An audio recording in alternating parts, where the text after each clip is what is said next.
Bueno, evidentemente estamos viviendo un mundo muy extraño. ¿Se me escucha bien? Sí, ¿no? Estamos viviendo en un mundo muy alterado, donde, bueno, acá somos testigos de que pasan cosas absolutamente desagradables y absolutamente descabelladas, como lo que sucedió ayer en la legislatura.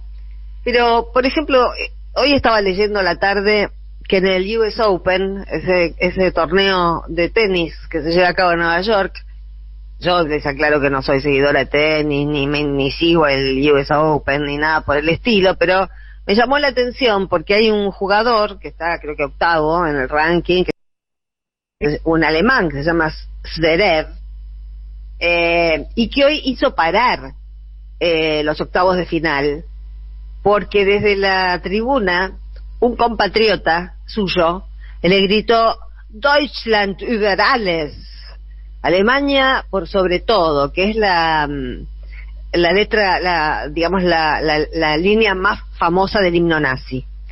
Y Zverev apenas escuchó eso, se paró, le dijo al árbitro lo que había escuchado y qué era lo que había escuchado, e inmediatamente el árbitro hizo que se identificara la persona que gritó esa frase nazi y fue expulsada del estadio. Muy politizado.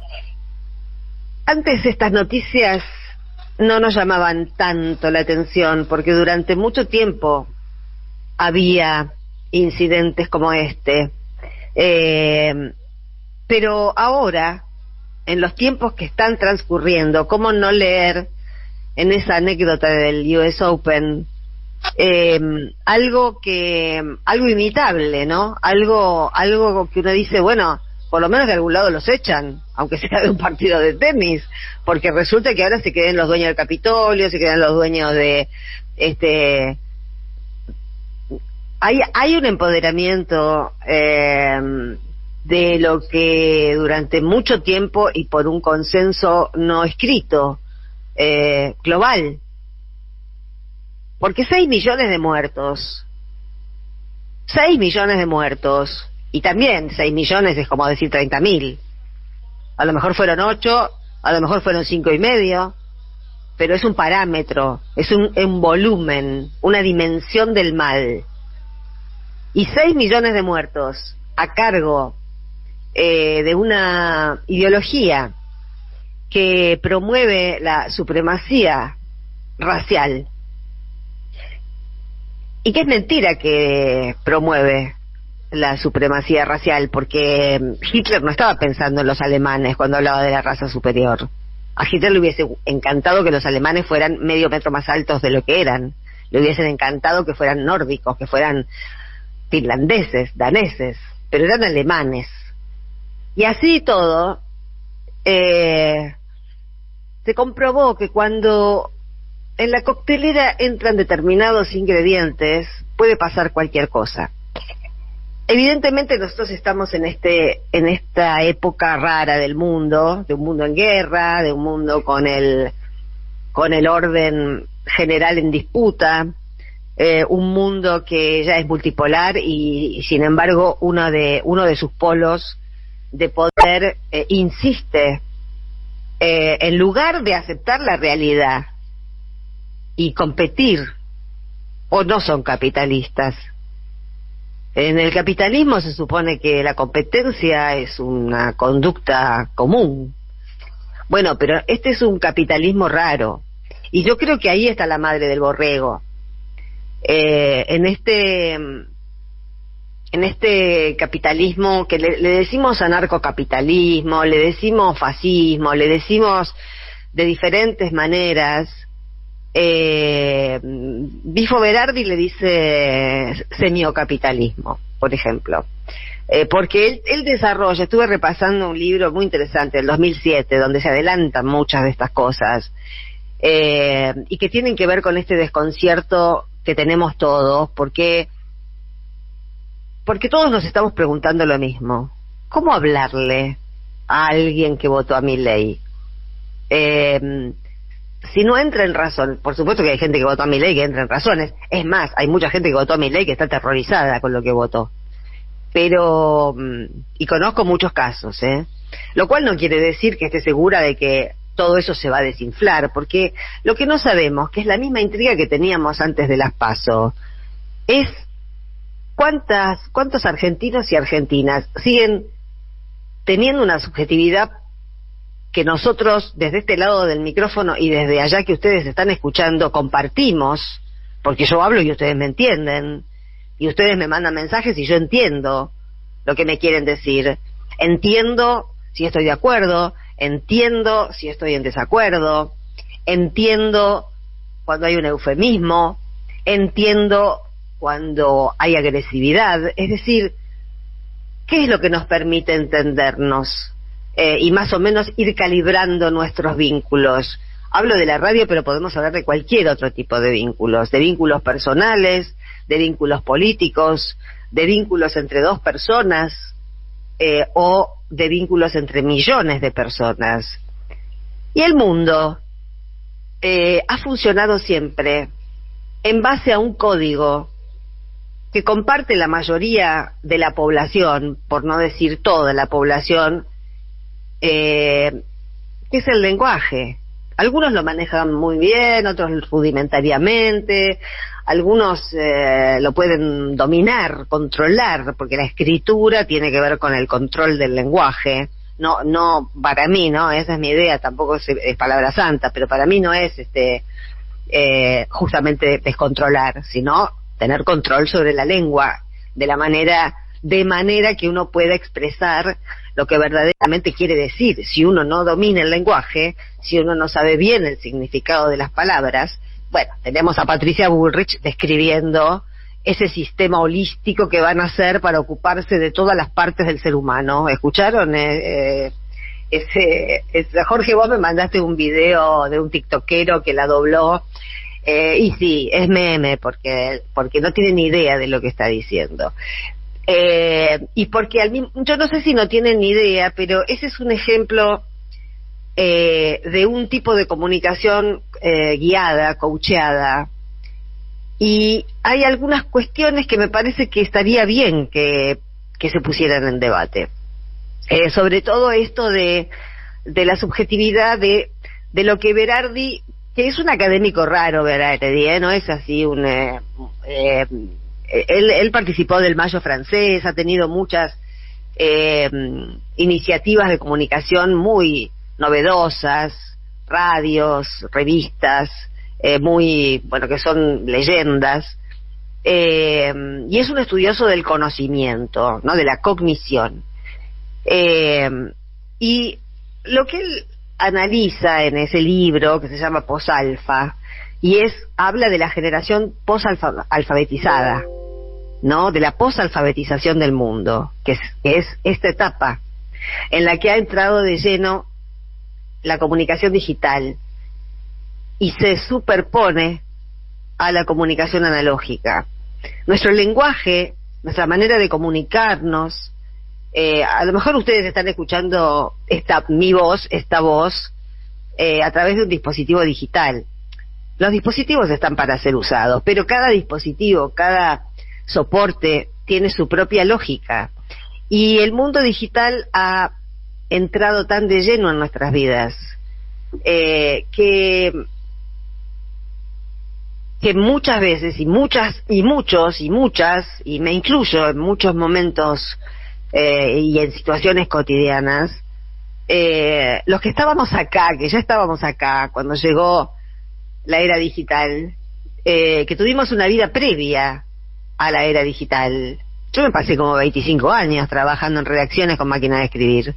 En Página 12 al principio, los primeros 20 años, máquina de escribir, plasticola, tijera, y las correcciones había que escribirlas, pegar el papelito con la plasticola, y los originales eran algo inentendible, un rejunte inentendible, y los diarios salían, y la gente escribía, y los lectores también leían, y las notas eran mucho mejores que las de ahora. Entonces, cuando se habla de la eficiencia de un soporte, no necesariamente se habla de la calidad de lo que vaya a surgir de ese soporte. Por supuesto que trabajando en red se trabaja más rápido, más organizadamente. Ahora sería impensable lo que hacíamos durante esos 20 años. Y la verdad, es la época que yo más disfruté del periodismo. Después se diría que en muchos casos lo he soportado. Pero volviendo al tema del mundo y de cómo estamos y de cómo nos cuesta comunicarnos, hay evidentemente, el otro día alguien me decía que entre los votantes a los que no vale la pena ni siquiera convencer, porque son los que están, una cosa es haber votado por hartazgo, otra cosa es haber votado sin saber muy bien de qué iba la cosa. Hay mucha confusión porque como no hay contexto en el mundo digital, no hay historia. Nosotros nos preguntamos ayer, sin ir más lejos, pero ¿cómo puede ser que tantos pibes que vieron Argentina en 1985 no estén indignados con Victoria Villarruel, que reivindica lo irreivindicable y tiene una narrativa es eufemística la narrativa, porque se agarra de las víctimas del terrorismo, pero no discute los métodos aberrantes que usaron sus tíos, sus amigos, los amigos de los tíos, los abuelos, el padrino, qué sé yo, todos los de la familia de ella. Y nos preguntamos, ¿cómo puede ser? Es que hay que entender que nosotros somos la misma especie, pero que hay soportes tecnológicos que han cambiado, modificado la subjetividad del mundo, de las personas. Y también uno se pregunta, ¿cómo puede ser que Brenda Uliarte era así, que Brenda Uliarte haya dicho que San Martín la iba a felicitar si mataba a Cristina? Porque hay que estar caído de la palmera, ¿no? O sea, no hay que saber nada de Cristina, no hay que saber nada de San Martín, no hay que saber nada de nada para creer que San Martín podía felicitar a una lumpen como esa por matar a una mina como Cristina. Y lo dicen porque están en otro mundo. Nosotros vivimos el mundo, estamos en contacto con el mundo real, con el mundo de la realidad. Ellos también, por supuesto, porque si hay desesperación, si hay hartazgo, es porque el mundo real es muy áspero para ellos. Pero también, repasando a Berardi en ese libro que seguramente labure algo para el sábado, claro, nosotros estamos acostumbrados. Y nosotros, quiero decir, nosotros, nuestros padres, nuestros abuelos, nuestros bisabuelos, veníamos de una larga tradición, de siglos, de un concepto de una